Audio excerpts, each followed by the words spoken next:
everybody. Welcome to episode 6 of the Retro Wrestling Review Podcast. I'm your host, Gene Jackson, and today we have a very special episode for a number of reasons. It's one of the ones I've been looking forward to off in the distance since we started 1993, and here we are. But beyond the original reason I was excited about this episode, I got another reason to be excited. Of course, sadly, my normal co-host, the P3 radio guys, Josh and Richard, they are still away on assignment, we'll say, for lack of a better word. But we have found a more than suitable guest co-host, and it's my pleasure to introduce him right now. Of course, you know, we are part of the WrestleCopia brand, so what's more appropriate than having Mr. Ray Russell here as my guest co-host. Ray, how you doing, man? What's going on, Gene? A whole lot. Let me tell you something. When I started this 1993 USWA project, I immediately started skimming down the line like, when's Doink show up? When's Doink? That's the end of the episode. And so for people who listened and watched last week's episode with me and Brian Trammell, which we had a lot of fun, Brian is a friend of our mutual friend and WrestleCopia guest host, Jamie Ward. And originally, Jamie Ward was slated to be here with us. Jamie had something come up that was unavoidable, and he couldn't be here with us. So we're going to forge ahead without him. But we'll have Jamie on down the road. Never you worry. This is, like I say, this is WrestleCopia. So somewhere along the way, we're going to fit Jamie in. But before maybe Jamie's here right now, and it's all an illusion that we can't see him. We may turn a corner and slip on a banana peel that Jamie set down for us. But you know, before we get going here, you know, you are the curator of WrestleCopia, and you know, you got a lot of fine podcasts going over there. But this is not your first foray into 1993 USWA. So tell everybody a little bit about where you've dabbled in it before, and kind of what you think of this episode. Oh yeah, man. Sure. The granddaddy of them all here at WrestleCopia is the Wrestling Memory Grenade podcast. And once upon a time, I was trying to do my old co-host a solid and cover 1993 WWF. Well, he split town midway through the project, but not before we got deep into Doink the Clown, who really appeared in, I think it was Halloween, October 31st, 1992 was his first appearance in the crowd. How's that for a good memory? Yeah. And then, of course, he's going to eventually attack Crush in January of 93. So he finally gets the name Doink. And, you know, obviously Matt Bourne, an amazing character in Doink. But yeah, going back, we did 1993. I did it from beginning to end, the very first episode of Raw. I mean, hell, the last episode of Primetime all the way through December of 93. And most of the way, they were doing crossover stuff. Jerry Jarrett was working for Vince. You know, if you believe the stories out there, he was being pegged to replace Vince for a while should Vince have to go to prison during that steroid trial and all that good stuff. So it was a fun time. I said, you know what, if I'm going to do this, I might as well go over here and do the crossover stuff. I read about it in the magazines growing up, and I always wanted to see it. And obviously the video footage is out there now. It's on your YouTube as well. And yeah, it was a good time, man, going back and learning, you know, week to week, everything that was going on, everybody that came through there. And I know Mr. Perfect works Jerry Lawler, I believe it was, and on a Mid-South Coliseum show. But Doink, I think, was the first WWFer to pop up on Memphis TV, if I'm not mistaken. And really, I mean, boy, did they take advantage of Doink on loan. Man, let me tell you. So we weren't going to jump ahead and spoil the whole show, but I will say this. If the WWF had continued to use Doink the way he was used on this episode of the USWA, I think, and also obviously if Matt Bourne would have played ball and stuck around, that character could have had a lot more longevity and been a higher up the card than what he was, because I mean, they used him to perfection on the show. Now, some people, maybe it's going to be a little too much for him. He's out in nearly every segment, but I'm not mad at it. It works on a number of levels. And I feel like somebody higher up got wind of that, and they said, okay, you can have our talent, but maybe not, don't use him in every segment, because you notice it kind of trims down after this week. Doink's, like you said, pretty much in every segment, or it feels like that anyway. It feels like it. I mean, you'd be hard pressed to name more than one that he's not in.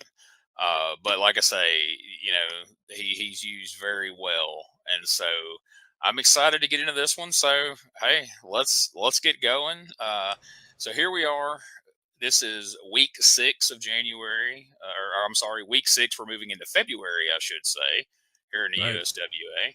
And Dave Brown and Corey Macklin welcome us to another big episode of USWA Championship Wrestling, and they promise we'll see the King in action, along with many others, including Doink the Clown. And when we return from break, we'll get to our opening match, which is going to be the Unified World Champion, the King, Jerry Lawler. Now, they don't address it here, but obviously, since Jerry Lawler is still Unified World Champion, if we weren't at the Coliseum last week, we realized, okay, he retained against Mr. Perfect one way or another. So that kind of answers that question. But we're going to take a quick look here at the King's match. Just a couple of quick highlights. Basically, Lawler hits a big backdrop, a DDT, and spends most of the rest of the short match trying to get the mask off the little shadow. And before he finally hits his classic fist drop for the win. But we're not really here for that. We want to see the post-match shenanigans with Brian Christopher and the man we've mentioned. Like I say, we get right to it here in this first segment. So let's take a couple of quick highlights of Lawler's match, and let's see what old Doink's going to be up to get us started here on this episode of USWA. Sounds good. Underway on USWA Championship Wrestling today. And with a crown and the robe, climbs into the ring. His opponent is already there in the form of the Shadow. Referee Frank Burrell. Out of Memphis, Tennessee, the Unified World Heavyweight Champion at 4 DDT that flips the Shadow over. The King was taking requests. He said, hey, how about a DDT? The crowd says yes, so he responded. Shadow in the middle of the ring. Lawler's up on the middle rope. Comes down. Oh, boy, he blasted that Shadow. 1, 2, 3. Got him. 1, 2. Hey, King. Hey, King. Hey, Jerry Lawler, King. I'm sick of you running your mouth about. Oh, look out. Yeah. Here comes. Come on. He seems to be in a real good mood. Doink the Clown. Out in the wrestling area, you can just sort of barely saw him there over on the left-hand side of the screen. Doink the Clown here. Hangs on and goes under and out of there. Lawler running after Christopher. Oh, my goodness. Look at all. Yeah. On the floor over here. And now Christopher and the Clown jump Lawler. Yeah. The Clown put a bunch of banana peels in the corner when he was out here.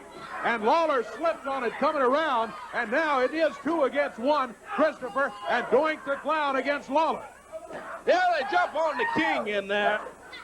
After Lawler slipped up on those bananas that Doink the Clown was peeling out here.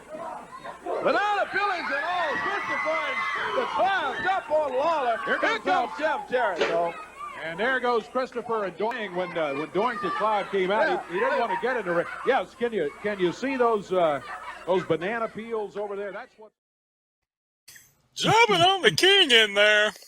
Brian Christopher. God bless Corey Macklin. The way, yes, that for years, every time I would say his name, I'd go, Brian Christopher, because the way he was just like you said it right there. But my cousin loved that. We used to watch it all the time, and that was my Corey. If I went to a Corey impression, it would be Brian Christopher's name. But a couple of takeaways for me here, Gene, if you don't mind, is how Memphis-y is slipping on a banana peel. I mean, it's like perfect for the studio there, right? I mean, exactly. And it's like, somebody sat down like, okay, we've got a clown. What kind of shenanigans would a clown pull? Well, he would probably put banana peels on the floor and make somebody slip and fall in them.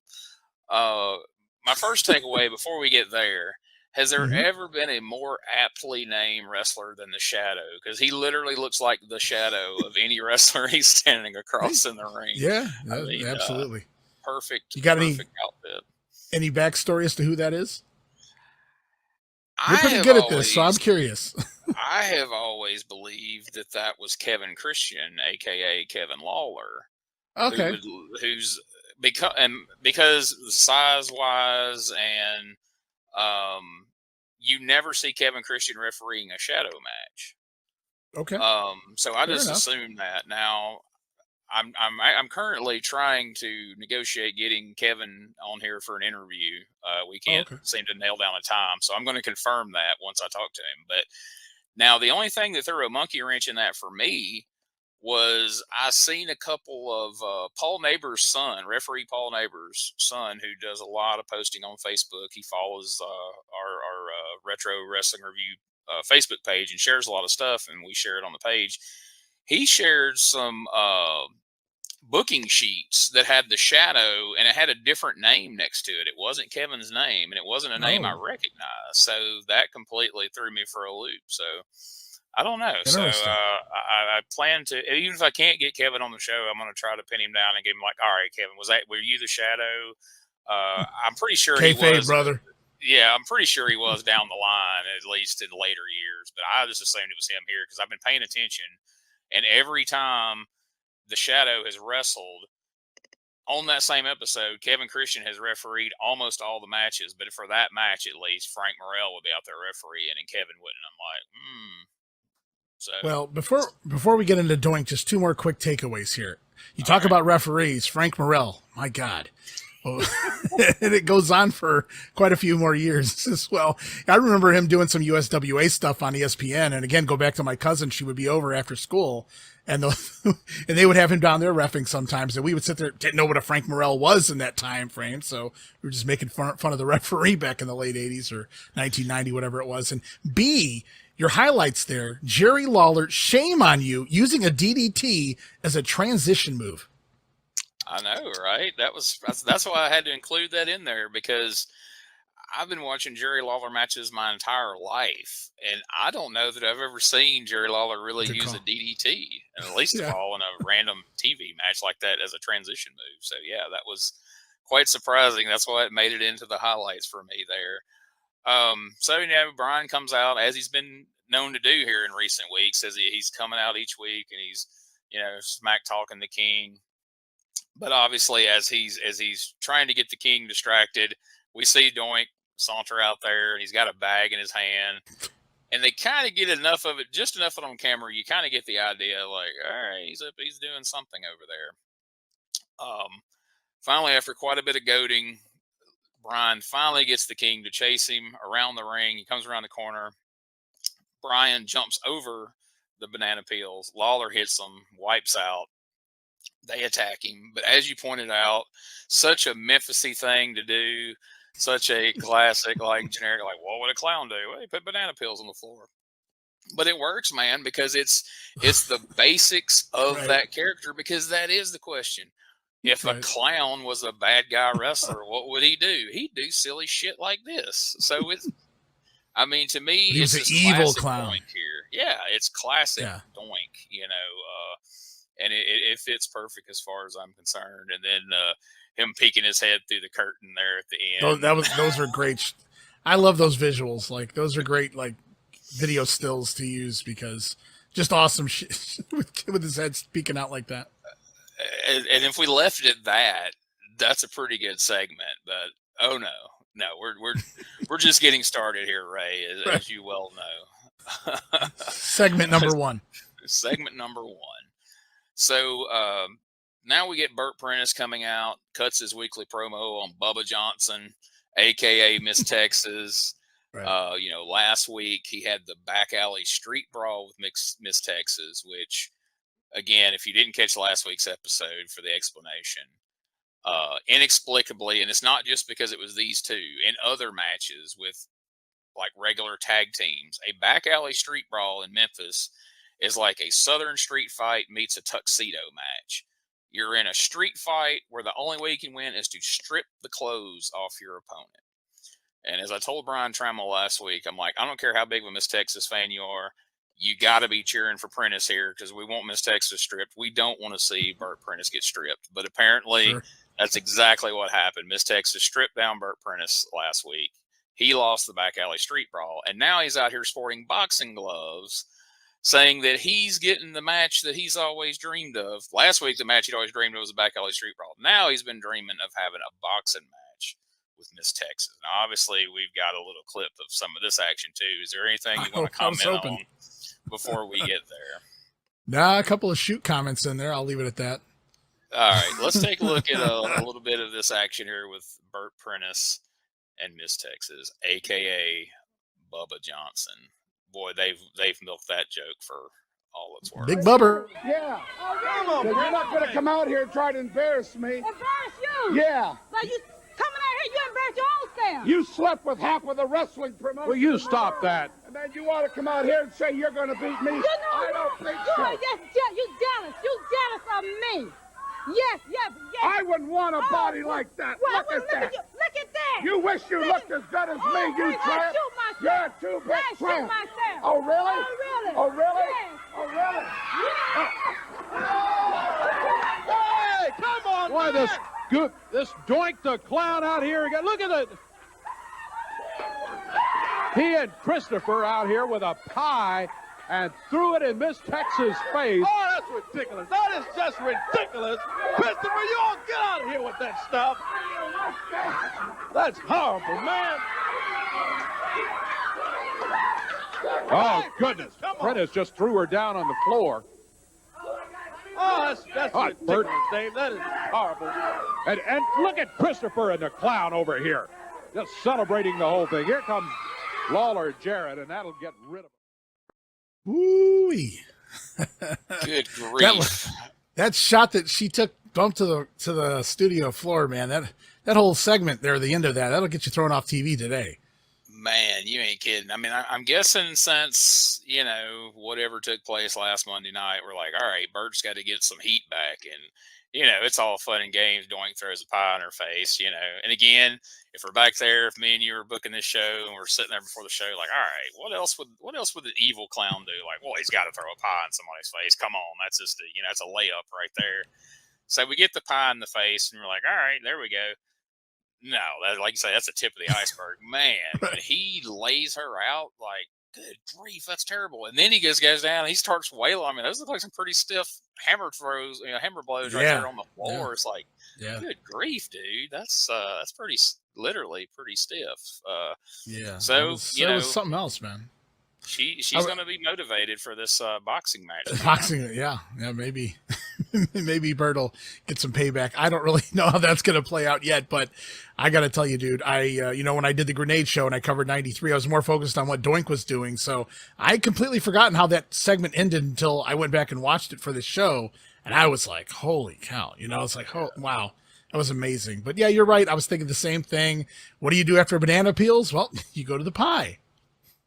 Exactly. So I blended a couple of segments together there just for people who are following along. It actually was Burt come out and cut a promo with his boxing gloves. We go to a break. Miss Texas has now come out. She's trying to cut a promo in her boxing gloves and her cocktail dress.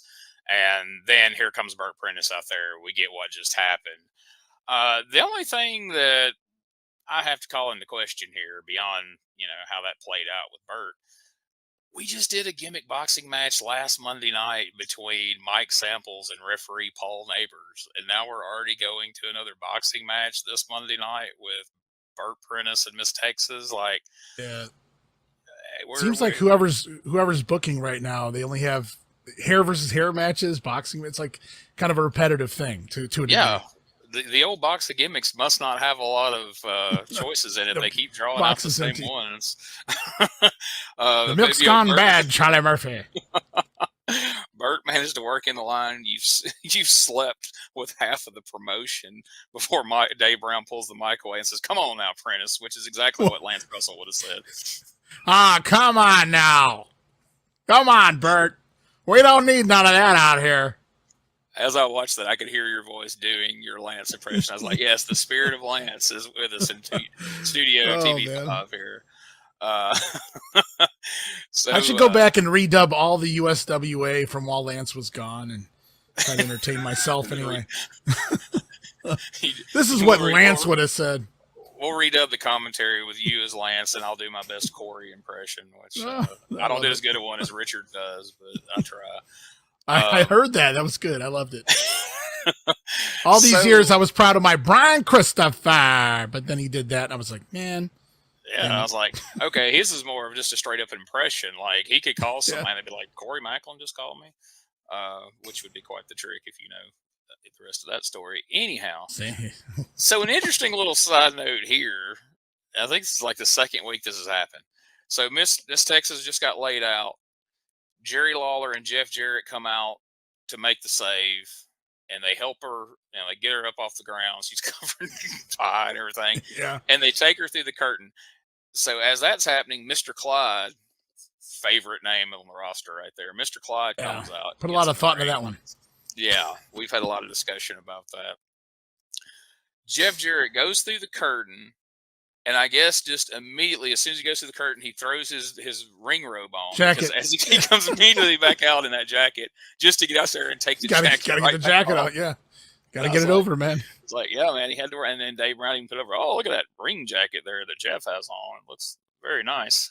It was made by Wrestling 2's wife. Wasn't a K&H special, I know that much.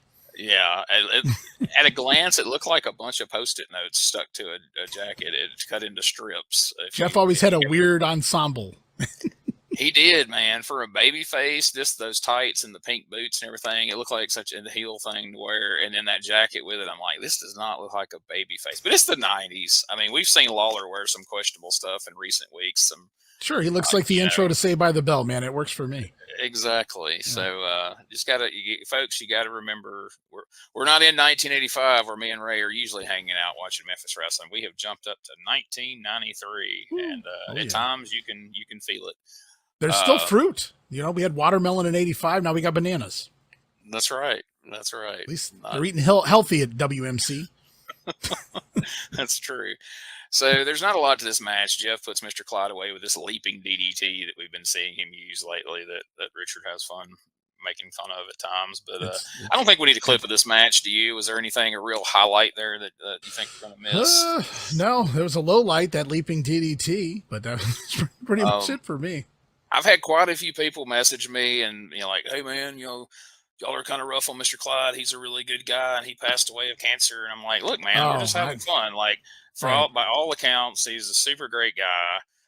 He was a good friend of Brian and Kevin Lawler and Scott Bowden. He did their backyard promotion when they were growing up, and that's how that was his entryway into USWA. So when we make fun of these things, we're not knocking the people. We're not trying to be jerks. We're just having fun. And I'm sorry if you can't see the humor in the name Mr. Clyde, I'm sure he did. That's why he eventually changed it and became Ali Ben Khan or whatever it was he was down the line. But Jeff gets the win, and afterwards, Brian Christopher returns to ringside to taunt him, Ray. I can't imagine how this is going to turn out, but let's take a look.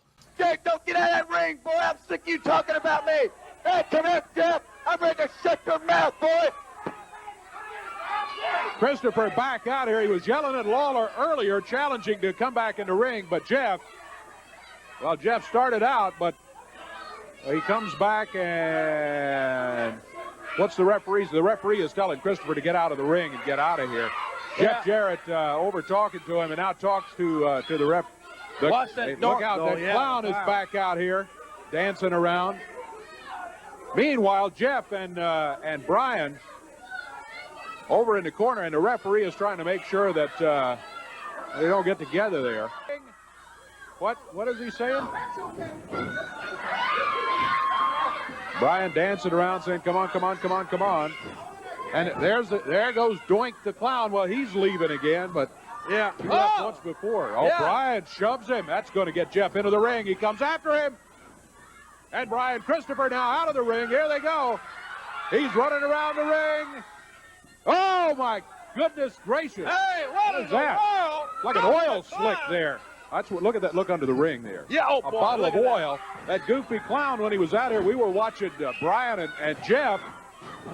Looks like that Valdez was over here spilling oil. Oh, they got it in a corner here. There's a bottle right there. Oil that Doink the clown poured all over the floor here in the studio, and Jeff slid right on that oil. Doink the clown. Big chop. And look at the clown work Jeff Jarrett over. Wow, Christopher holds him up. Here comes Lawler. Yeah, the King Hey, comes boy, in. you know, they don't hang around long when it's 2 against 2. No, they don't. It's 2 against 1, and they're tough as they can be. Yes, it's an oil. It's oil. He poured oil all over the floor, King. That's exactly what happened out here. Let's. Well, Doink strikes again. Doink strikes again, indeed. So while Brian is distracting Jeff, Doink has poured Wesson cooking oil all over the floor. It almost bites him because when he comes out there to help Brian attack Jeff, he nearly wipes out on it himself. You see Doink goes skidding across. He has to regain I was wondering how well thought out that was. He was putting oil on it. It's like not like Brian, Christopher, and Doink are immune to oil on the floor. What was the routine here? You're going to have Jeff run into it, but he's got to chase you through it first. Then, of course, Brian jumps back on him and everybody's sliding everywhere. Exactly. Dave Brown makes the comment, it looked like the Valdez had spilled out here. I had no idea that Exxon Valdez was carrying cooking oil on it. But so here's a fun. I was going to give Dave Brown props real quick for pretending like he didn't see Doink pour oil out 6 feet in front of their announce desk. Oh, we were too busy watching the match over top of him not to realize that he was right in front of us pouring oil out. That's what I was just about to say. I'm sorry. I didn't mean to spoil it for you. No, you're good. But I mean, at least he kind of acknowledged it, because I was going to say that about the banana peels too. Like, one little wrinkle in all this, Doink is doing all this directly in front of Dave and Corey, and they have to act like they don't. I mean, they literally have to look, like you said, over him to see what's going on with Brian and Lawler, and then Brian and Jarrett. But yeah. Dave did at least acknowledge, like, we were so distracted with what they were doing, we didn't even see he was over here pouring oil in the floor. Like, really, Dave? Like, okay. Because it's funny, because there's a guy who comes around there and grabs Brian's ring jacket. You kind of catch it if you're paying attention. He comes up and grabs Brian's ring jacket off the ropes and steps over where he had poured the oil out. So you think he could have gave Jeff a heads up, like, hey, buddy, don't do like Lawler did, because they're trying to get They don't pay him enough down there in Memphis. He's like, screw. Aren't you the promoter's son? I ain't saying a word. Yeah, with his fancy Corvette, you piece of shit. I hope he falls down. But yeah, so Corvette with that jacket. So Doink strikes again. So we're 3 segments in. We've seen banana peels. Lawler wipes out. We've seen a pie in Miss Texas's face. And now we've seen Wesson oil on the floor, and Jeff Jarrett has wiped out. So Doink is 3 for 3 so far today, and he's building up some heat for a potential match on Monday night. We'll have to see if he makes it onto the card, Ray. I would have to think there's a good chance he just might. But again, I hope so at this point.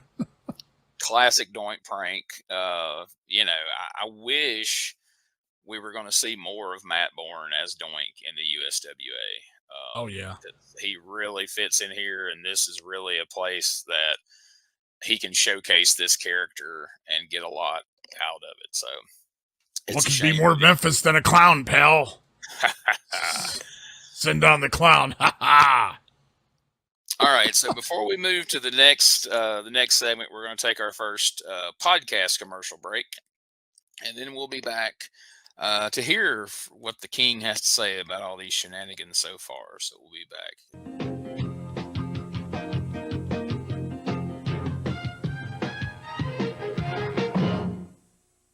This is Wrestling Nostalgia, the podcast that dives into wrestling history. Hey, wrestling fans, I'm Dave Dynasty, and if you enjoy podcasts that are knowledgeable and history-driven, then Wrestling Nostalgia is for you. With great guests and fun interviews, there are over 200 episodes in our archives. We chat with several first-time guests and often cover topics not discussed on other podcasts. Look up Wrestling Nostalgia on your favorite podcast platform and visit all of our links at linktree/WrestlePod. That is linktr.ee/RASSLEPOD. And remember, wherever you go, whatever you do, be good, be safe, and keep on growing.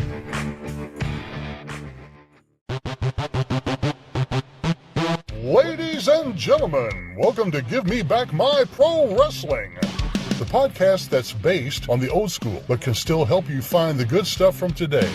Jimmy Street and the Plastic Sheik, Jared, are the undisputed tag team champions of the wrestling podcast world. From thought-provoking topics to superstar interviews to action figure expertise. This team does it all. And all they ask is, give me back my pro wrestling.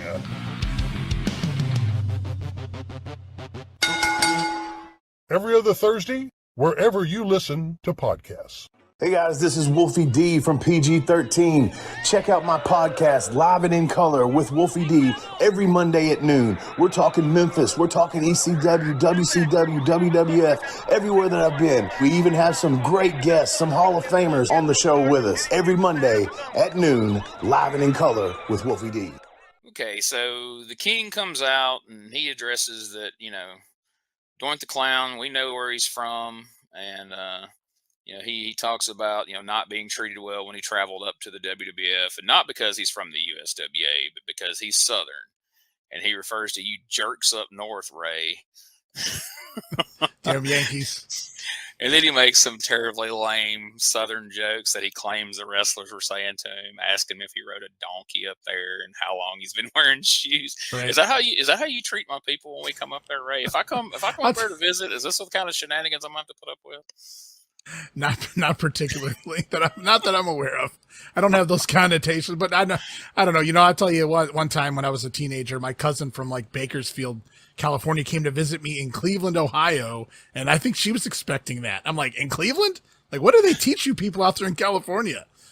It's like, oh man, my ex-wife was from Cleveland, and I went with her up there to visit a couple of times, and I did not think that I sound Southern compared to most Southern people, but oh my God, everywhere we went, people made a spectacle of, oh my God, say this again, say what you just said, and I felt like a trained monkey or something. It was say beans and taters. And, yeah, and I've been paranoid about my Southern accent ever since. But so Lawler mentions that his friend Downtown Bruno, aka Harvey Whippleman, has been having some issues up there with a certain somebody. So we're going to hear a little bit from Lawler awesome. And his friend Downtown Bruno.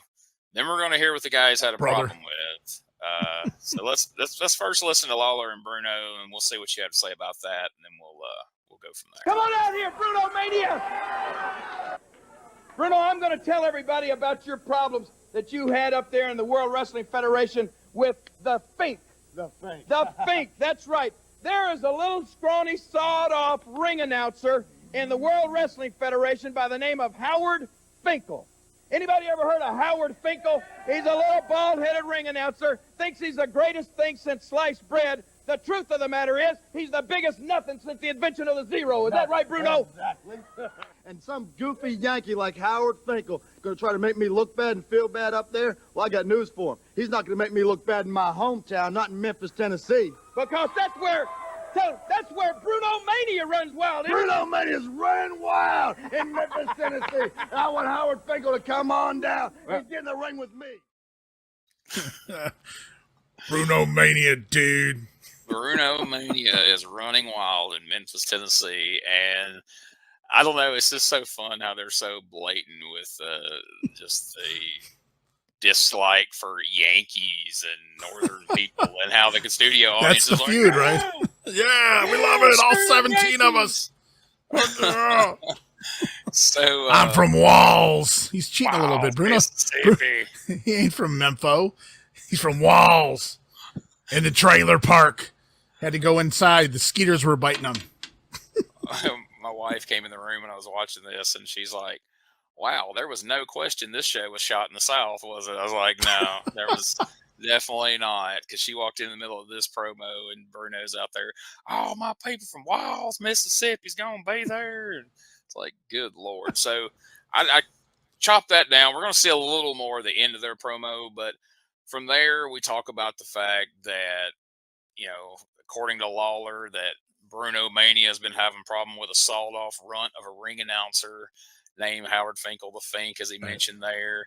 He gets a little more into detail, a little bit more insidery stuff, talking about how Yeah. Lawler or how Finkel's one of the big wigs up there, and talking about what it's like when you call on the phone up there, and he'll put you on hold and won't return your calls and all this kind of stuff that most people are just like, what the hell is he talking about?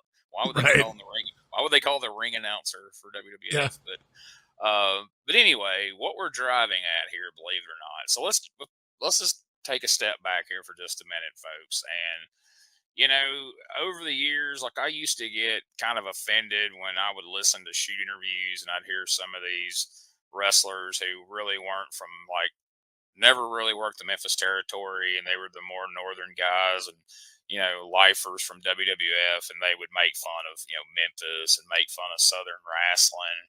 And and being a Southern fan, I kind of get upset about it. But when you analyze some things, and you're like, all right, so last week's card featured a manager having a boxing match with a referee over whether or not they were going to have to pay fine. I mean, it's the most convoluted shit in the world, right? Like they're having this boxing match, and if the babyface referee wins, then the heel manager has to pay both their fines. But if the heel manager wins, then the fines get wiped away.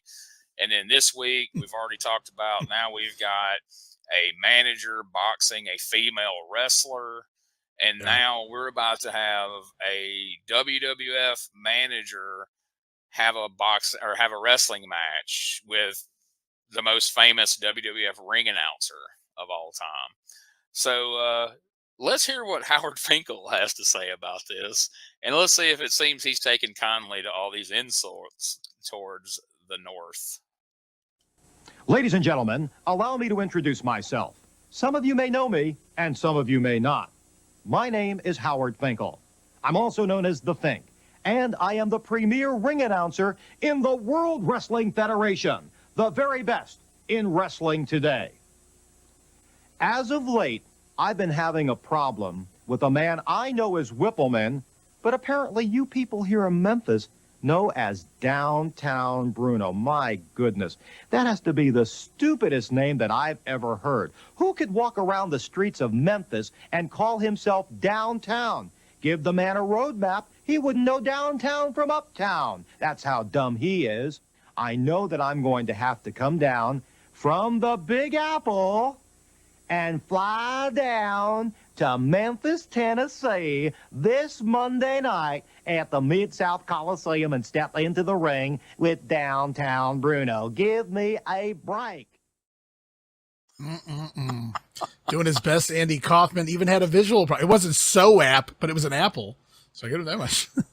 I mean, all right. So, you know as well as I do that, behind the scenes, Howard was the guy who watched all the footage. He watched, wrestling from every territory and kind of kept Vince and everybody in the loop of who was who and what was what and where. So, I mean, how much do you think Howard enjoyed getting to go down to Memphis and play a bad guy and in the realm of an Andy Kaufman type character? I mean, he had to be in heaven. Absolutely. Rather than Hollywood, it was New York City. But Howard, it was probably his dream, his life dream. And, Vince let him do some comedy bits up there later on with Jericho. But, he did some crap with the Bushwhackers and with the Genius and Harvey up there. They did the tuxedo or whatever that was, those tuxedo matches, I think, on the house shows that went on forever. But down here, he gets to play the heel.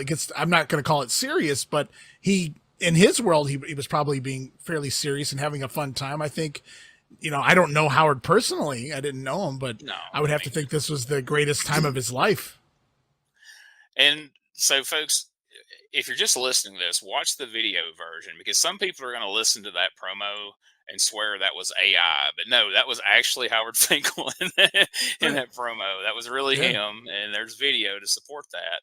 And speaking of video, if you go on the YouTube channel and watch this entire USWA episode, I didn't include clips of it here because sometimes YouTube gets weird about, WWF clips and stuff like that. But in between Lawler and Bruno talking about Howard Finkel, they showed what felt like a very long clip of an incident in a WWF ring where Howard and Bruno gets into it, or I guess Howard and Harvey Whippleman along with Kamala and Kimchi. And Kamala ends up laying out Finkel, Right. Yeah.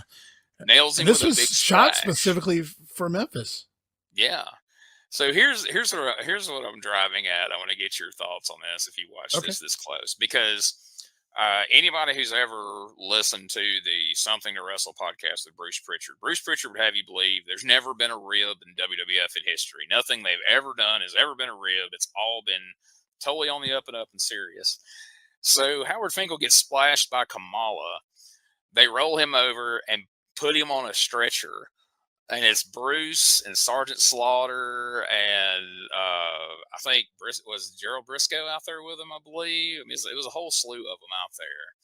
They dump Howard off on his head off of the stretcher. Slaughter goes to like lean down over him. He grabs Howard right in the crotch, and they drag him back up on the stretcher. And you see Bruce covering his face, because this is just a rib on Howard. They're just screwing with him at this point, because they know they're shooting this for Memphis. Who gives a shit, you know? Right. And I thought it was very funny that obviously they're just, because it's, there's all kinds of notorious stories of all the ribs that was pulled on Howard over the years. Right. You know, the car out in front of the Manhattan Center, you know, during the Raw and all that. So if you're not really paying attention, you know, you don't think much about it. But as I was watching that, I wound it back. I was like, wait a minute. I seen Bruce covering his face and everything, and you see Slaughter almost about to laugh. I was like, look at him. I can't help but mess with Howard, but it's fun. Yeah, it was like after hours videotaping, right? Yeah, you guys can air this if you want or don't. We really don't care. And in fact, Kamala was with them, and Kamala had already turned a while prior. So this was filmed. I can't remember when I covered this. It was like in the books for a little bit before they even used it here. And they were finally able to pull this out. And there it is, Kamala attacking Fink.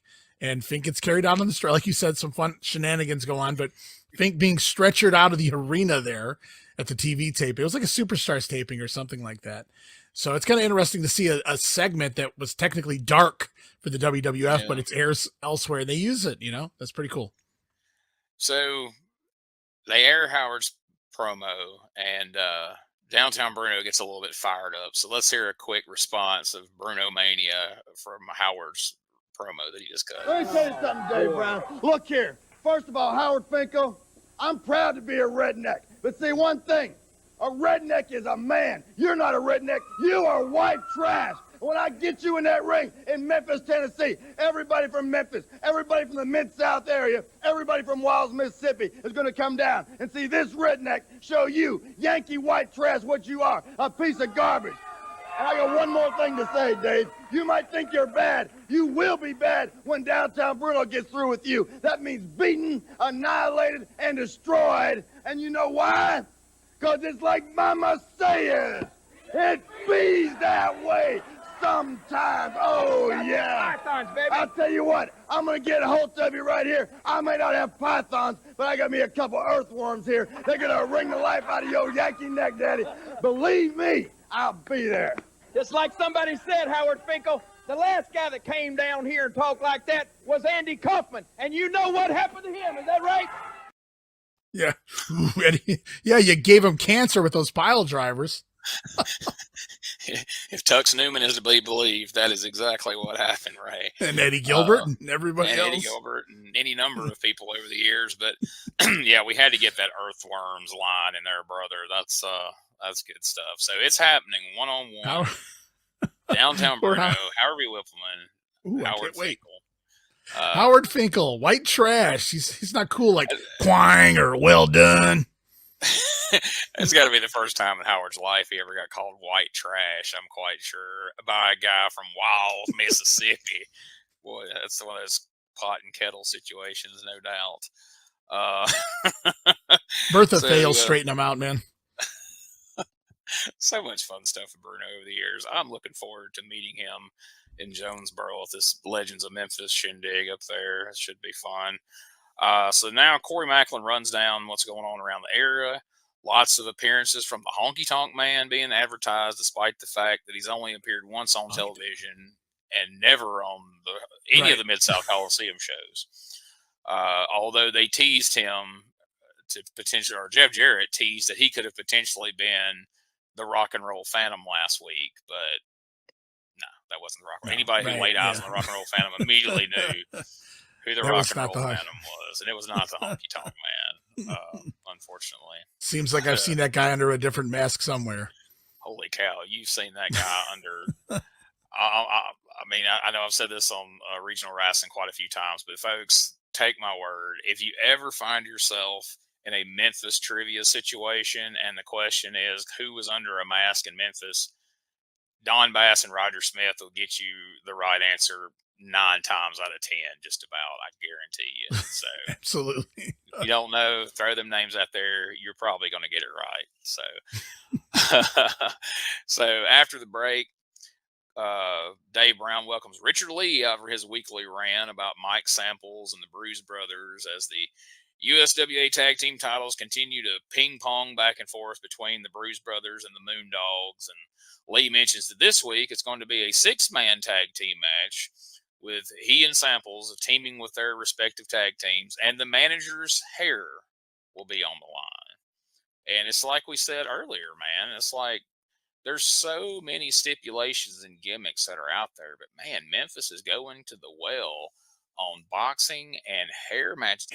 Yeah. Brian Christopher just had hair matches like 8 weeks in a row, where he put up everybody on every heel on the roster's hair against Jeff Jarrett, and now we're already going back to that here. But I mean, at the same time as well, how many weeks into the Harris brothers versus the Moondogs are we? I mean, like this feud. Right. I mean, we're in February '93, and this started back in November, December of '92. Like we're milking this for all it's worth.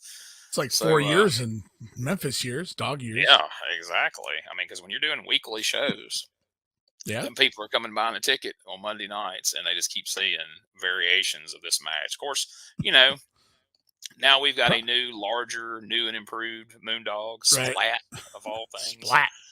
That's one of the worst Moondog names they've ever come up with. I liked Cujo, Rex, Spike. Splat. Really? Yeah. We had a show coming up here, the old Aragon Ballroom. It was local commercials we used to get, and I had no idea what a Moondog Splat was, but this was over 30 years ago, and I still remember that name, Howard the Animal Steel versus Moondog Splat. I still remember this commercial more than 30 years later. Amazing. I don't know who Howard the Animal Steel was either, but it was like, wow, what are they doing here? Yeah, especially you take those two names with no context at all. Like, did they? This is what you're advertising in your commercial that you paid for to put on TV. This is what's supposed to inspire me to buy a ticket.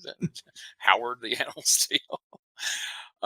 So I don't think we're going to do a clip of this either, but so Ray, are all Moondog matches now just considered to be under Moondog rules? Because we're out here just beating these enhancement guys with chairs in the ring during the match. We're not calling for a DQ yet. We're getting DQs in other TV matches. Right. So it's not just ECW. It's not the Wild West where it's just no DQ, but I mean, I watched the match. I mean, you got me. I guess so. As as I pointed out in other rules. podcasts with you, I know I nitpick a little too much, but I mean I think that's not too much to ask. Just a little. No, I think people later on would go, "What's the big deal?" Obviously, after ECW came, and even WWE eventually adapted that for a while too, where people just started using weapons and it was legal, and it just went on for a while. But that was during that period. But you're right. If you put it in context, 1993, and you just watch somebody walk in the ring and smash somebody with a chair as the match continues on. Yeah, everybody's raising their eyebrow like, shouldn't that have been a disqualification? But like I said, I think we've gotten pretty familiar with these Moondog squashes by now, so I don't think we need a clip of it. But at one point, Mike Samples came out during the match on commentary, and he starts arguing with Richard Lee, which tends to happen every week as of late. But it did allow this to happen. Let's take a look at what happened as Mike Samples and Richard Lee are arguing from commentary. And keep in mind, folks, there's a match happening over here in the ring to the right of us, but we've just lost track of that altogether. I'll come over and give you the... Hey, come on. Hey, wait a minute. Look, sneaking up behind Richard Lee. Hey. Clown Doink the clown. Come on, Sample. Wait just a minute. If there's nothing you can do. Hey. We're not going to have this out here. They have Watch it, enough of Corey. that stuff.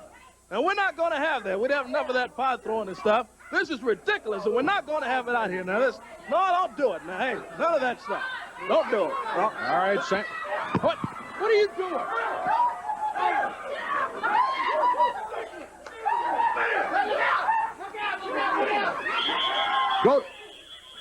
Go to break, please.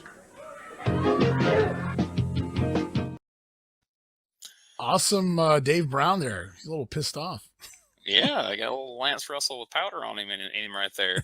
So here's what we learned from this segment, Ray. Back to what I was talking about before we showed this clip. Chairs being used in the ring is not a disqualification when the Moondogs are in there. It will not stop the match. But what will stop the match? A pie to the face of an announcer shuts the whole damn show down. The match just stops. You gotta be kidding me. The Moondogs just meander their way out of the ring. They're not mad. They're not attacking anybody. They just kind of walk around there like, what's going on? And Dave's like, just go to break. Disgusting. The funniest part of that entire segment, that's one I didn't remember. So I was like, man, it would be cool if he hit Corey Macklin instead. And then he did. And I was like, awesome. And the funniest part is Corey Macklin's basically stepping, all right, now we don't need this going on here. And he's like trying to keep him from hitting Richard Lee with the pie. And then he turns and hits Corey with it. And Richard Lee just runs out of there like, F it. Like, I don't care. Screw you, Corey. That's what was funny is like Richard Lee didn't care. The Moondogs, like I say, they just kind of meandered over. And then once they seen Richard Lee didn't get hit with the pie, they're like, well, okay, we're chair swinging, maniacs, but he didn't hit our guy. We don't care. And it's like, when we're laying this out, it's like Richard Lee wears suits that clearly came from a thrift store. Corey Macklin actually wears nice looking suits. He's got to be on TV for the rest of the show. But let's smack a pie over Corey Macklin and save Richard Lee's thrift store suit. But I have to say, I was rooting for Corey Macklin to take a pie before it was over. And as soon as he come around from behind the desk, I'm like, oh, let me step in here for no reason. Who are you to lay down the law here, Corey? This can't go well. So one little side note, I just want to ask you, what's your opinion of Richard Lee as a manager?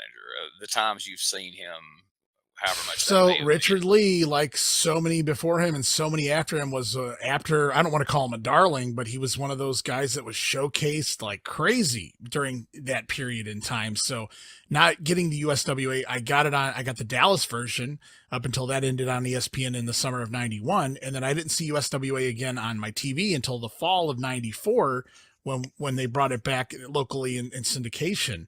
So I didn't see Richard Lee in this, in his big primetime run there in Memphis. So I can only go off of the magazines like I did for PG-13 and Brian Christopher, really, because he came during that period.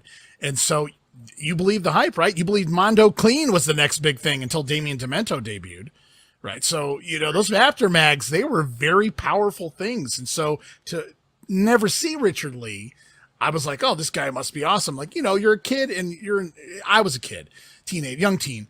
So I'm envisioning how cool this guy is. He's managing the Moondogs. He can handle the Moondogs, whatever. But on TV, I never got it. It was nothing special to me. No, he wasn't bad, but I felt like I was seeing the same promo every week. And the one criticism I've had of him in recent weeks is like, for the past 2 to 3 weeks in a row, the Harris brothers and Samples and Prentice have beat the ever-loving shit out of him, took and just stomped his arm into a fine powder. And every time I'm thinking, well, he's going to be carried out. He must not, I guess he's going to be off TV for a few weeks. He's up out there cutting a damn promo. As soon as they leave the studio, he's decided he's got his hand on his arm, but he's cutting a damn promo about Monday night. It's like that John Cena syndrome, man. Quick recovery time. Yeah, I'm like, okay, I get the Moondogs are supposed to be crazy swamp people or whatever, but what was Richard Lee's excuse to be, just completely invulnerable? But I was just curious to get your take on him, but I didn't see anything, nothing amazing. It wasn't, the magazines built him up for me to the point where I don't know that he could ever have lived up to the hype that I was expecting when I finally got to see his promos. But at the same time, like you said, it was fine. Yeah, it wasn't bad, but it wasn't It wasn't good. And I know he was in a weird spot here as a babyface manager too. I mean, the Moondogs were always That's always he'd the always worst. been a heel, and yeah, I get why you would want a manager for the Moondogs, babyface or heel. I get it. Makes sense. You need somebody to talk for them, and you also kind of need somebody to quote unquote control them. But at the same time, it's such a bad spot being that babyface manager, unless you're a female. Like they can make it work, but guys, it's very hard for a male to pull that off. I know we're going back a 2 or 3 episodes here, but has there anything ever been said that was less? You talking about killing your suspension of disbelief? The week that Richard Lee comes up by himself and Mike Samples and company come out and they go, where's your Moondogs? And he's like, they're at the gym, and they proceed to beat the shit out of him. Like, the Moondogs are at the gym. Like, that's the best we could come up with. Like, okay. Talk about killing their gimmick. So right now they're outside pissing on your hubcaps. Yeah, that I couldn't believe. Like, yeah, they're out there tearing up your car or whatever they would be doing. But so as we've seen in doing the Regional Wrestling 1985 episodes, you're not going to see Lawler out here once. You're probably not going to see him out here twice. You're going to see him out here 3, 4, maybe 5 times. So we've heard from a couple of times. Right now, him and Jarrett want to come out here and kind of recap what we've seen out of Doink so far. So let's hear a little bit from the King and not yet Double J. I don't know if this cameraman can get a shot of this floor. Can you get a shot, Beth, back here of this? Can we see what now this is just a little bit of what has happened here today. We've had bananas peeled, strewn all over the floor. We've had Wesson oil spilled all over the floor. We've had pies thrown all over the carpet. Now let me tell you something, Mr. Doink the Clown from the World Wrestling Federation. That may be the way that you live in your house, but this ain't the way we live down here in Memphis, Tennessee. We don't throw trash all over the place like that and get away with it. You may come down from your high and mighty Big Apple and think that we are the Beverly Hillbillies, but we're not, pal. And this punk Brian Christopher may have got on the phone and begged you to come down here and try to make fun of us, but you're going to find out real quick we don't take kindly to being made fun of, do we, Jeff? Not exactly. Go ahead. You know, Jerry's out here talking about the WWF, and this is what you're going to send down here, huh, guys? It looks like Jeff Jarrett's not getting one bit of respect, or Jerry Lawler either. Back in August, I made a challenge to Bret Hart when he was Intercontinental Heavyweight Champion. And he accepted my challenge, and now he's the WWF World Heavyweight Champion. And I hadn't heard nothing out of you guys. Jerry Lawler has set the standards in the wrestling world for years. And he takes on all challengers, and they send down Mr. Perfect Kurt Hennig. We found out how perfect he was. Right. And now you're sending down this clown to put with a USWA clown? Well, that's fine. 2 clowns in the ring, and I can promise you one thing. When me and Jerry get through with you, it ain't going to be pie shells or Western all or whatever you want to come out with your little tricks. I know one thing. We know how to use chairs, boards, chains, and we know how to wrestle. So you 2 clowns, just come on down to the Coliseum Monday night. Chairs, boards, chains, they know how to wrestle. Glad you caught that. That struck me when I was watching it the first time. I was like, all right, Jeff. Is there no mops in WMC TV5 studios? I mean, the pie is still out there. Clearly, right? The janitor is off today. He's probably still changing out of his scorpion or shadow outfit. Yeah, there you go. He's wearing back there. But so after that, we go to a commercial break, and when we come back, we get our weekly Mike Samples promo. And so each week, Richard Lee comes out and he cuts a promo on Mike Samples and the Harris Brothers, and then later Mike Samples comes out and cuts a promo on Richard Lee and the Moondogs. Again, he tells us that Richard Lee shops in a dumpster behind the Salvation Army. Maybe. He then proceeds to tell us how his team will whip the Moon Hogs. And while he will take out Richard Lee, and then we get, the standard screaming promo from one of the Harris brothers. I don't know if it's Ron or Don, but every week it's just one of them that cuts pretty much the same screaming promo. And I'm not knocking these guys, but They're about to take on Todd Johnson and Jerry Oh, my Turman. God. I don't think we need clips of this. I mean, we've got what's become. Boy, there's a couple clips I would have took. I'll tell you that much. I mean, normally I would, but if anybody's been watching this show week after week, I mean, we've got just a weekly just beat down, and then this poor Todd Johnson guy seems to be taking the brunt of it almost every week or every other week at the very least. That flip bump on the floor, though. Yeah, that one spot. You guys go watch this episode of the TV and watch that match. I mean, I know they've just been manhandling these guys every week, and it's just what they've been doing. But there was that point in the match where they go take that guy outside, and they do the one Harris twin whips the job guy into the other one for a backdrop on the studio floor, and it was a normal backdrop, maybe the way you would take it on a studio floor. They weren't happy with that, so they redo the spot, and then this guy tries to play Lee Scott.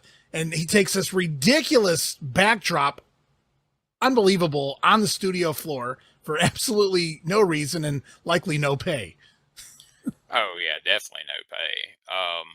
But, yeah, it's like somebody told them weeks ago, like, all right, we don't want this Todd Johnson guy to come back. Go out there and make sure he never returns. And then he just keeps returning. And this, like this week was like, all right. I think they inserted him into this match because I think the Chiron read TD Steele for this match, actually. It did. They actually had the same opponents listed for this match that ended up wrestling Doink and Brian Christopher in the following match. They flip-flopped them. Yeah, I had to. They were like, we want this kid again. Yeah, usually I just read the graphic for writing down the names of the people, and then I was like, wait a minute, that's not who's in the ring, because neither one of these guys is TD Steele. So then I was like, it's Todd Johnson. I'm like, they kill this guy. It's like he's the Kenny of like South Park of USWA. Oh, yeah. So we come back from another break. It seems like we have a lot of commercial breaks here in Memphis. And we see the PG-13 music video that we saw last week.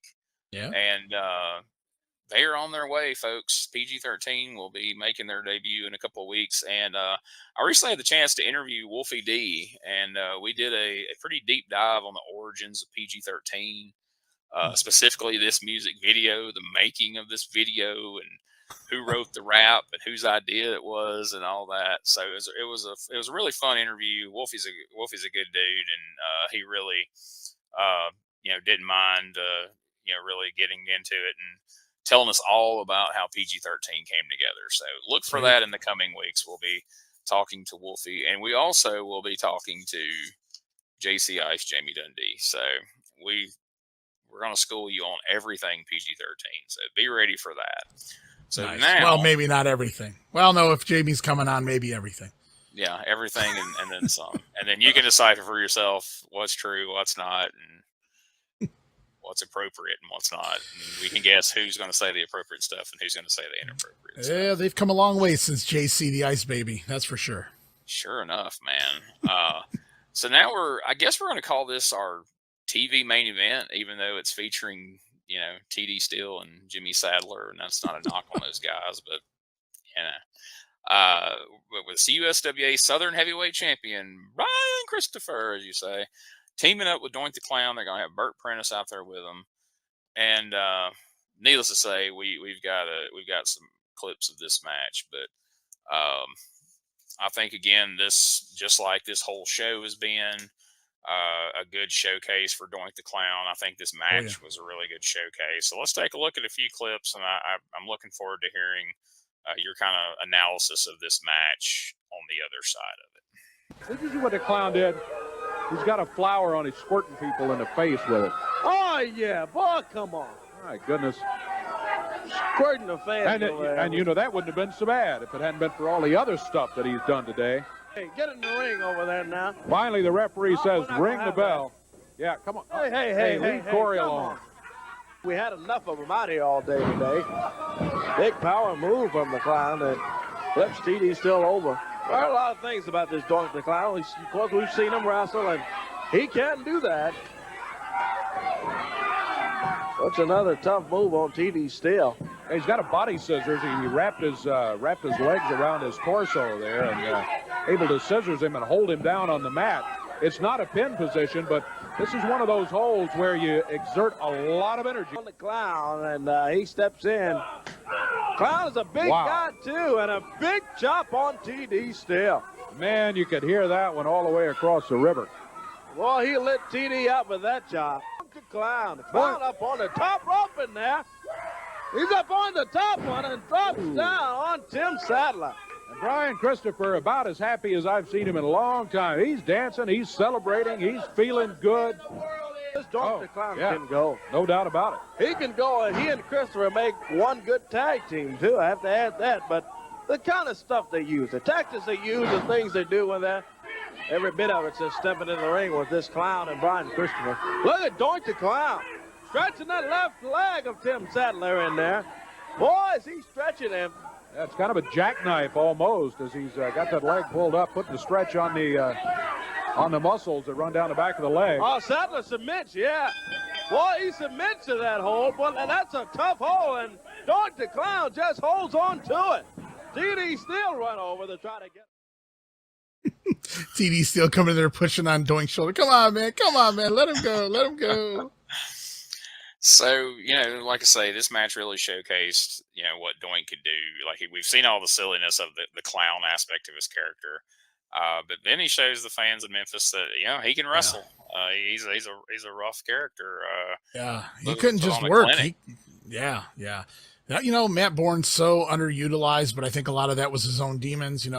Stories, obviously, his demons, some of them anyway, led to the Road Warriors being created in Georgia, and it goes on and on and on for years after that. Dusty gives him a job as Big Josh from the Northwoods in WCW, and he plays that for a while, but as time goes on and they're not using him anymore, he stops playing the character. He's still dressing like Big Josh, but he just comes out there, and if you watch the later matches, he's just killing the job, guys. Like, you've seen that German, nastier ones than that. I mean, the guy could work. I mean, and so... I don't know if you want to call it snug, but I mean, very believable and very aggressive. And that was what was so good about the Doink character was Vince and Pat didn't sit down and say, this is what you're going to do, pal, because they didn't do that back then. They gave you a character and then it was up to you to get it over. And they, he got the Doink character and he went from that happy to that evil face, and you talked about the silly pranks earlier. And then he comes in this match and then he saves himself, right? If you ever question, like, it's just a stupid clown. He's throwing banana peel. Watch this match. I don't want to get in the ring with that clown. And in case anybody's wondering why the bottom rope was broken, Brian Christopher acting a fool in the corner, jumping up and down on the rope, and it just snaps in the middle of the match. Had nothing to do with the wrestling match, just Brian Christopher.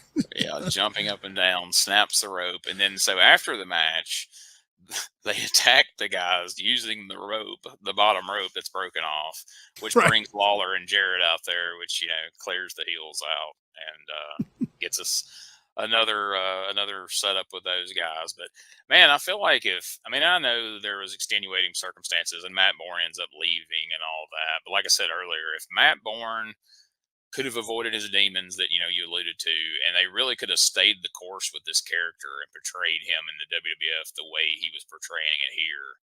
Man, there was so much depth to this character. It's like you said, he's then that evil, and it was so, it felt so natural and real. He played it so well. I kind of wonder, because they were turning him face, that was him still doing the bucket of water on Bobby Heenan. So he was turning face. He was cutting those. That's his promos leading into the Survivor Series where we get the freaking Men on a Mission and the Bushwhackers. Because those were pre-taped right before, he got suspended with the drug test. And, it's like, okay, you were turning face, but the way they did it with him, it felt like he was still not evil, but he still had that tendency where he's still going to be aggressive and it's still going to, you're definitely going to get good wrestling matches out of him.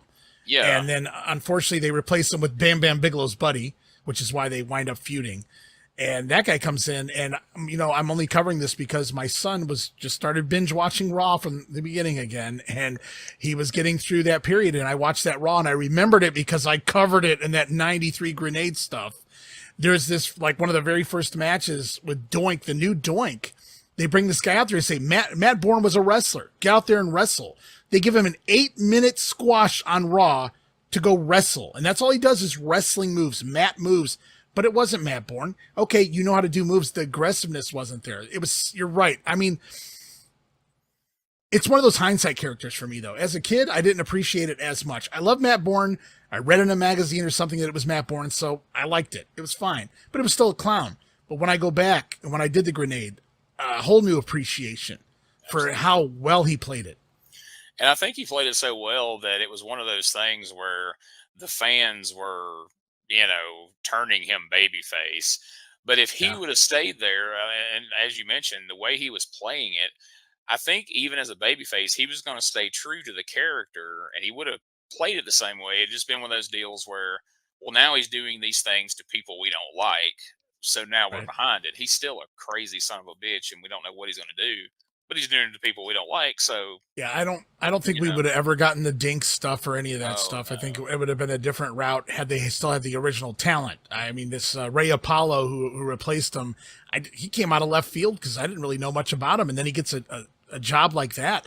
What a cush job you walk into. You're on the pay-per-views and established character like that. But like you said, it lost everything that Matt Bourne had brought to the character. It completely lost. He was just a guy in clown makeup wearing the same outfit, wrestling and doing a laugh.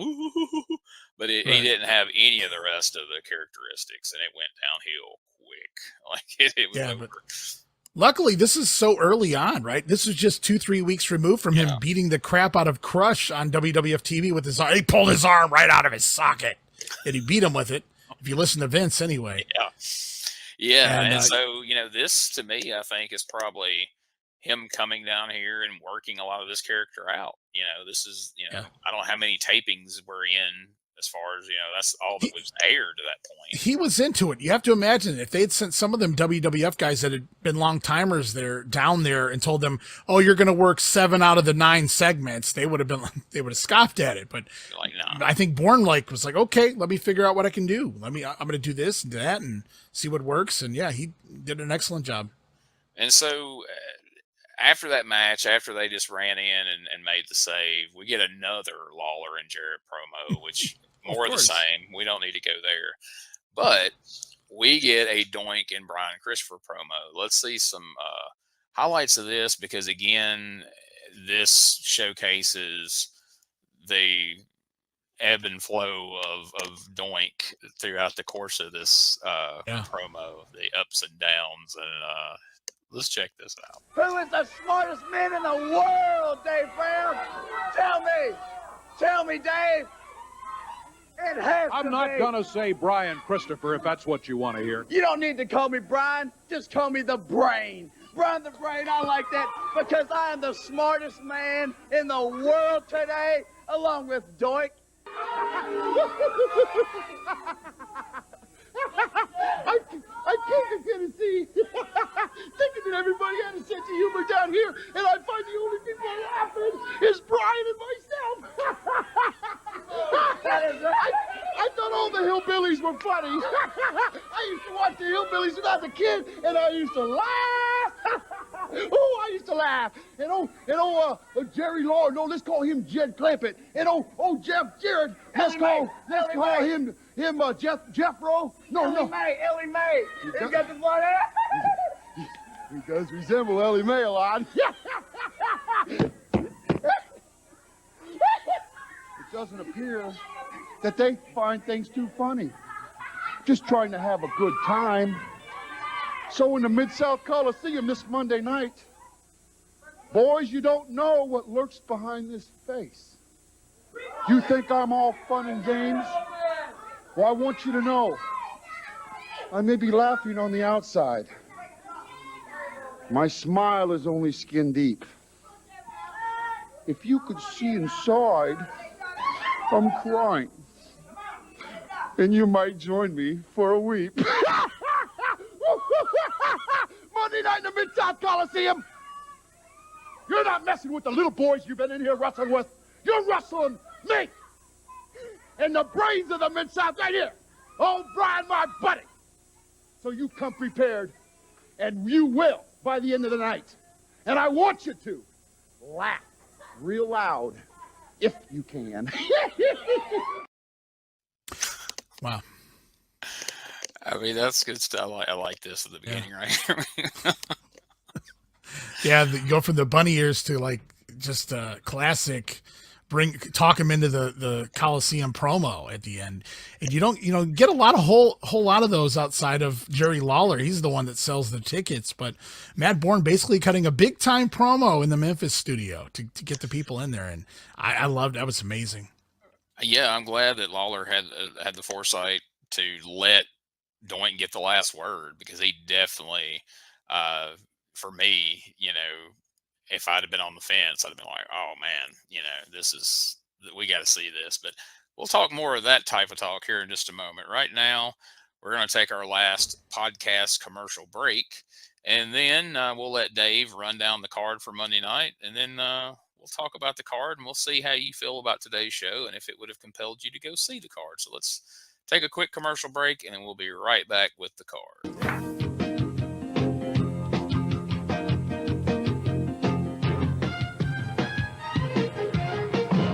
Hey guys, Ray Russell here, curator of the WrestleCopia Podcast Network, inviting you guys to listen to many of the programs here as part of the WrestleCopia brand, including, but not limited to, the Wrestling Memory Grenade, currently covering the 1988 and the WWF project.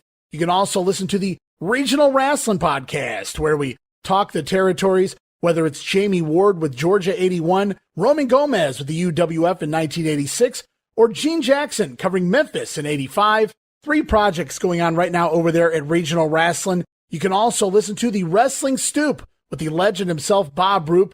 Bob goes back in time each and every week, covering not just his career, but countless stories and interactions with hundreds of wrestling names spanning his 2 decades in the business. But that's not all. You can also check out the Puro Wrestling Academy with the professor of Puro Resu, Mr. Dan Ginnity. Dan and I go back in time and cover the history of Japanese professional wrestling in the English language. And you can listen to all of those shows and more, all part of the WrestleCopia Podcast Network, located over at WrestleCopia.com. That's WrestleCopia.com, and anywhere your podcast streaming needs are met, from Apple to Spotify, Pocket Cast, and beyond. And while you're at it, why not subscribe to our social media guys for all the latest goings on here at the WrestleCopia Podcast Network. Plus, I'm constantly adding old school video clips and pictures from throughout wrestling history. You can follow us over on X, formerly Twitter, at Wrestling Grenade. That's at RASSLIN Grenade. Also, follow and like me, Facebook.com/Wrestling Grenade. And why not subscribe to YouTube.com/Wrestling Grenade. So if you're looking to support that next up-and-coming podcast brand, please consider making it WrestleCopia. All right, Ray, there we heard a lot about WrestleCopia. We'll talk a little more about it. Before we go. But right now, let's let Dave and Corey let us know what we've got in store down at the Mid-South Coliseum this Monday night. Number 1 will be going against Chris Michaels, the Masters of Terror. Number 1 against Chris Michaels in the opening match. Then Rock and Roll Phantom will be going against Danny Davis. Danny Davis still looking mighty good, and he will be going against the Phantom in a single match.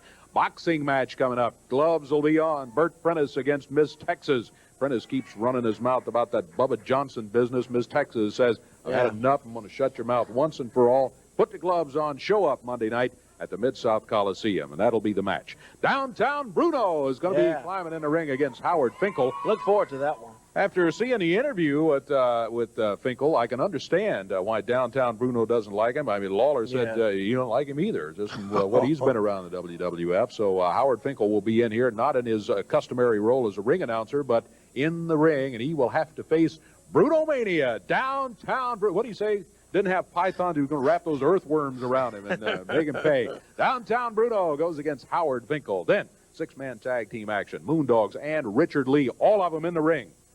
And you take on the other side Mike Samples, the manager of the Bruise Brothers. Put him together with Ron and Don Harris, and you have got the makings of a wild one. Now, keep in mind, Samples is looking for a world title match, a return world title match, to try to get the belts back from the Moondogs. Moondog said, you got to put your hair on the line. He said, no. Let's just have a 6-man match. Richard Lee's going to be looking for him. Final match of the night, Jerry Lawler and Jeff Jarrett. Yeah, I can't wait for this. Oh, get ready, fans. You know how we're all feeling about Doink the Clown and Brian Christopher. Can you imagine Lawler and Jarrett after they tripped them up over here with the oil, with the banana peels, with all of that, with the insults? Be there for the main event Monday night at the Mid-South Coliseum. It is going to be a big, big match. Jerry Lawler and Jeff Jarrett against Brian Christopher and Doink. All right, Ray, there you have it. So, this is the time in the show each week where I ask my co-host a few questions. So let's get your take on this. What was your least favorite part of today's show? Man, it's hard because it was either Doink or the Fink in pretty much every segment that I can recall. It's man, that's a toughie. It might have been the Jarrett squash leading to the Wesson oil thing that it was like the lamest of the jokes, I thought, anyway. So I'll go with that one, but I don't know that there was. You might mention something different here to me, and I'll go, oh yeah. But off the top of my head, if I had to pick one of those segments, I guess I would go with that one. I'd say that's fair. I don't usually get asked the question. I always ask the question. Nobody sends it back to me. So since you inferred that, I would say my least favorite part of the show was the Mike Samples promo leading into the Harris Brothers match. Fair enough. Well, if we can just pick a segment like a half of it, yeah, I'll go with that. Yeah. That whole segment, because like I say, I'm just kind of over these Harris Brother matches. But like you say, the backdrop fiasco on the floor was something to see, folks. If you want to go to youtube.com/@Retro Wrestling Network and then check out that episode, there'll be a link here wherever you found this podcast. There's a link to the whole episode. If nothing else, go watch that one match because it is for 1993 pre-Extreme Championship Wrestling. It is it's one of the crazier bumps you'll see somebody take. Yeah, for sure. Okay, so the inverse of that, what's your favorite part of today's show? Oh man, again, so many good things. That Doink promo might have sold me, though. I think I think there was a lot more fun things that happened throughout the show. I certainly enjoyed the Miss Texas Pie spot, and the Burt Prentice comments that you slept with half the locker room and all that stuff. And then, I didn't really, I don't think there's any justification as to what he was doing to her, but it was still like a holy, crap moment where I was like, wow. So that was a hell of a segment, but man, that Doink promo, man, it was next level. I'm not trying to knock on Memphis or the USWA, but it just felt big league, that promo by Doink at the end. Definitely. And again, it showcased the character because he went through the whole gamut of emotions. He's laughing, he's being silly, and then he gets really serious. And then, he gets the line about have a weep, and he laughs again, and then he brings it right back down again. And it's like, it's up and down, man. Yeah. It was awesome. So based on your thoughts on the promo, I probably know the answer to this question, but I got to ask you, this is what we do. If this was actually 1993 and you lived in the Memphis market, would today's show have inspired you to buy a ticket for Monday night's card? Oh, absolutely. It's like you're entering a whole new world. You got the WWF coming to town, and they're part of the show, and these characters from WWF TV, but all your local guys that I even knew just from ESPN and whatnot. I used to watch Jeff Jarrett down in Dallas, and Lawler, who was a heel working the Dallas stuff, and he was AWA champion. So even if I just moved to town and I knew those names, and Brian Christopher I'd wanted to see forever anyway. So you have all of your main talent in this tag team match, and then they bring Doink to town, which is like, wow, you don't know if you're ever going to see this again. But even the undercard, the mark in me would have loved to have seen Harvey Whippleman, Downtown Bruno versus Howard Finkel.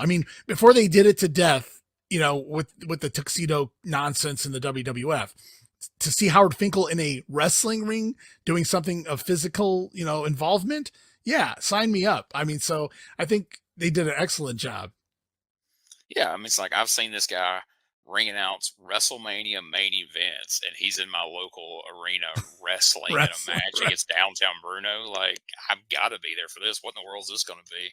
So, I'm right there with you. So, only thing left to do now, let's head down to the Mid-South Coliseum, February 8th, 1993. It's interesting. These last couple of weeks, we've had a few weeks there where we did not have the crowds for the Coliseum. But last week's show with Mr. Perfect Kurt Hennig coming to town, challenging Lawler for the unified title, we had almost 2,100 people in the building, which was up sadly, from what we had been seeing in recent times. We were like 2,083. This show drew right at 1,000 people, so we're right at half of last week's crowd, which is disappointing for sure. So let's run I down. wonder the if card. any of it was weather related. I don't know if there was a weather issue or if it was, something else going on in town. Who Car knows? shows in town. You never know with Memphis, but it's February, so I don't know. Master of Terror #1, which was probably Ken Wayne, defeated Chris Michaels. Nightmare Danny Davis defeated the Rock and Roll Phantom, Don Bass. I'm going to have the a little irony more to say about that. Yeah, the irony of that match is Danny Davis wrestling a Phantom. You have to wonder if he came out of a box.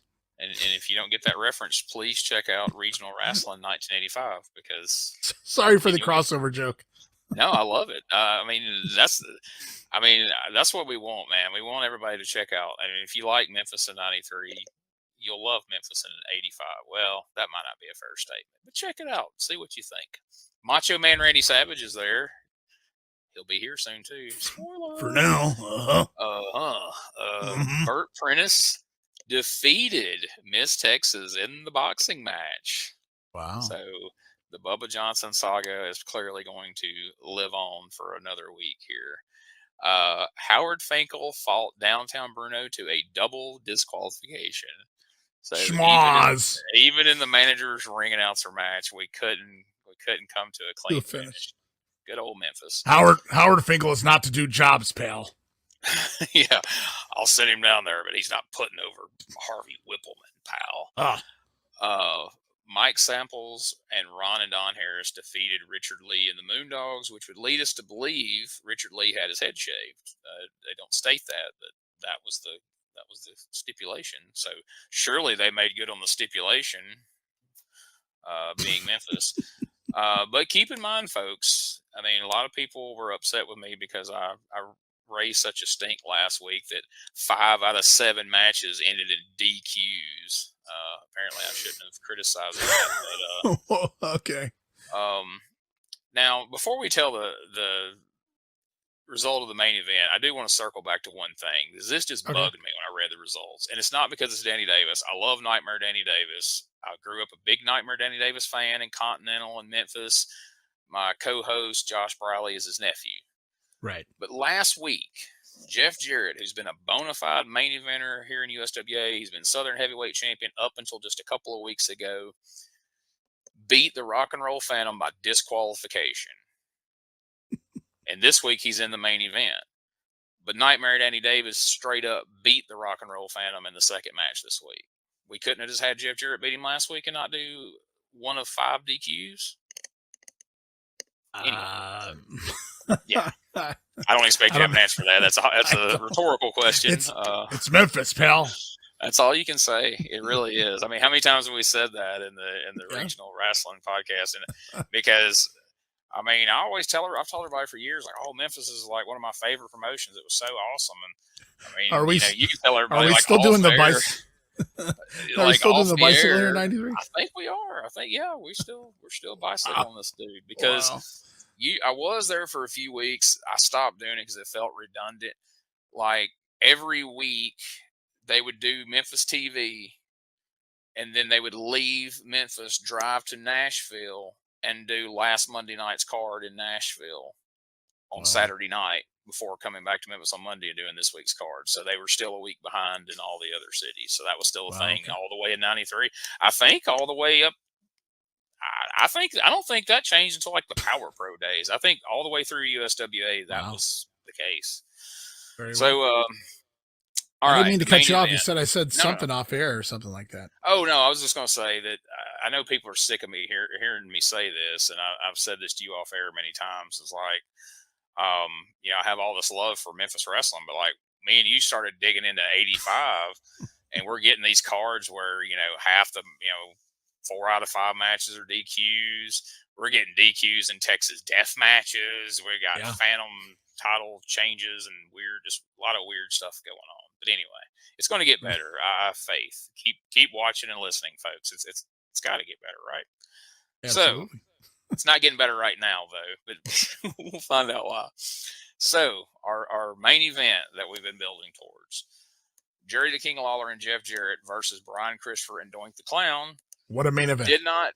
Did not take place in the form that we thought it would, because Brian Christopher is allegedly injured. So Jerry Lawler and Jeff Jarrett defeated Doink the Clown and Jeff Gaylord. Oh, not that guy. When Jarrett pinned Doink the Clown. So, I mean, that can't attribute to the house being down, because we didn't know Brian wasn't there until right before the match happened. But oh my gosh, like, I mean, honestly, from a work rate standpoint, if I'm booking the card, Rock and Roll Phantom Don Bass would have tagged with Doink the Clown, and Danny Davis could have beat Jeff Gaylord in the second match. That's just me. But he's a better worker. There's got to be somebody on there you could have slapped in that spot.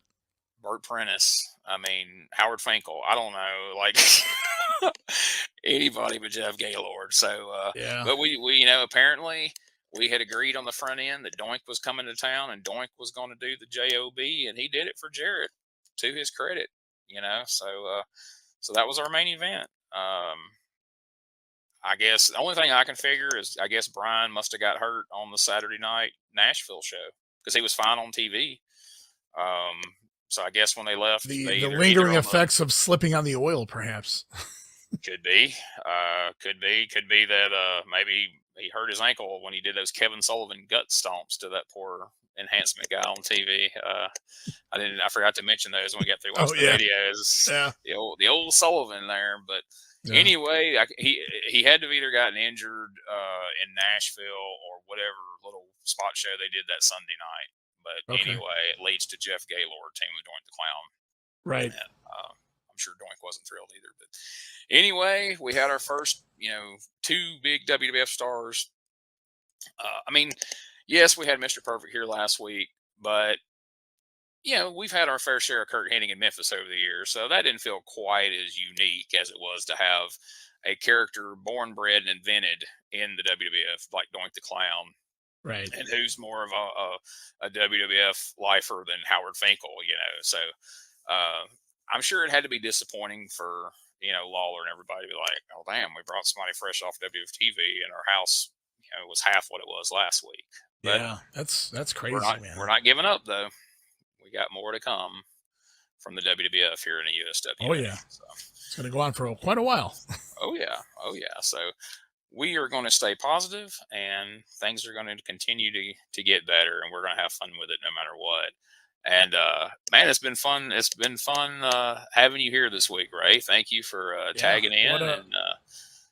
I know what a great episode to be part of. I was going to say, I know that, you had kind of had it in the back of your head that if you were going to jump in on one, this was one you wanted to jump in on. It's definitely one I wanted you to jump in on. Of course, before we go, remember our usual co-hosts, P3 Radio. You can check out their show. Even though they're out of town, they pre-recorded some shows, so it's still going on each week. So wherever you enjoy podcasts, you can put in the letter P, the number 3 radio. You can find them there. Of course, we are on Facebook at facebook.com/retro wrestling review. We're also on Twitter, Instagram, and TikTok at USWA Podcast. We have a store with all sorts of t-shirts and whatnot, tinyurl.com/USWA Podcast. If you'd like to send me an email because you have some inside information on something to do with the show, and I've got some really great stuff. People have hit me up both on Facebook and in the email with some fun stories, some anecdotes. Nice. Some things that now I have to just wait for us to get there before I can talk about it. But yeah, anything. And if you want to be like, hey, Gene, why are you being a dick and getting mad about 5 disqualifications on one show? What's wrong with that, dude? Email uswapodcast@outlook.com and we can have a discussion. That's crazy. That's crazy considering how much people complain about today. They're giving you grief about complaining about something from 30 plus years ago. Yeah, well, it's never too late to complain, Ray. We know that's true. And last but certainly not least, WrestleCopia.com. We are proud to be a member of the WrestleCopia brand, the WrestleCopia family, the WrestleCopia community, if you will. And as you heard mentioned in the commercial earlier, Ray told us a little bit about some of the different podcasts you can hear. But since we have you here, Ray, tell the folks all that they can get if they join the WrestleCopia Patreon. Oh my God. Yes. Patreon.com/WrestleCopia. That address again, patreon.com/WrestleCopia. We got that $5 all access tier, Gene. You know all about that one. All the insanely detailed show notes, early access to all the shows. They drop sometimes a few days early, sometimes a week early, depending on the podcast and when we can get it edited and out. I mean, random bonus video drops, digital downloads, great stuff you guys can view and read there. At least a dozen every month. I try to do more than that. Lots of, I'm sure I'm forgetting things in between, and then we've added another tier as well, the deluxe tier, where, we're going to be doing a lot more video casts. WrestleMania 4 we put out on the all access tier just to give everybody kind of a taste of what it's going to be like. You were part of that, Gene, as part of the WrestleMania 4 2-part watch along. We had a great time doing the video cast of that, and so many other great things. More great show notes, including yours, as part of that deluxe tier for the Retro Wrestling Review show, as well as Dan Ginnety's Pro Wrestling Academy show notes. And yeah, just lots of great stuff over at Patreon. Continues to grow. Lots of stuff added. And of course, we've got 7 current shows going up every week right now for the WrestleCopia Podcast Network, but more on the horizon, believe it or not, guys. We're working on something for the Portland territory. The Monday Warfare Battles Within Raw vs. Nitro podcast will return with a new co-host, so lots going on, and you don't want to miss it. So much. I dare you, folks. I dare you to find anybody who offers more value for what you pay for the Patreon than WrestleCopia. Ray puts out so much great stuff. I mean, for me, it's worth the $5 just for those digital downloads of the magazines from my childhood. Oh, they're great stuff. I don't have to go dig out of the closet in my parents' house. They're 4 hours away from here. They're just right there on my phone or on my computer, wherever I see them. Where else could you see me and Ray Russell talking about Grunt the wrestling movie on a video? Yeah, I forgot about that one. Yeah. Come on, y'all. You got to check that out. That was a lot of fun. So good stuff, yeah. There you go. Oh, he kicked his head Patreon off. I think that's where we missed the boat. We needed Lance Russell to call the scene where the decapitation happened. Oh, come on, Jerry. Don't kick his head off in there. He's gotten up from far worse than this. That is the line of the movie. That's the best line of any movie, honestly. I mean, you can't top that. But all right, folks. But like I said, we have a lot of fun here on Retro Wrestling Review, and I try to do a lot of research and try to give you some insight into who some of these people are and give you a little background. But some of these other podcasts, especially Dan Ginnety's, the Japan podcast, if you really want to learn the history, if you want a history lesson that's fun in the process, but also very, very informative, check that out, because you're not going to find a podcast anywhere else where you're going to learn more about the history of Japanese wrestling than you are right there. And I'm excited about this Portland wrestling podcast because it's one of the territories I don't know a lot about. So Ray goes to great depths to study this stuff himself, to be knowledgeable himself, but for the things that he doesn't know or he's still learning, he goes out and finds the most knowledgeable people he can find, such as Dan Ginnity, such as so many of the other people that you hear on the WrestleCopia network. So don't just listen to our silly shit here. Go check out some of the other stuff at WrestleCopia, and you'll want to join the Patreon, I'm sure. So again, Ray, thank you so much for joining us, man. Absolutely, man. It was been my pleasure. Look forward to having you here again in the future, and we look forward to seeing you here next week for episode 7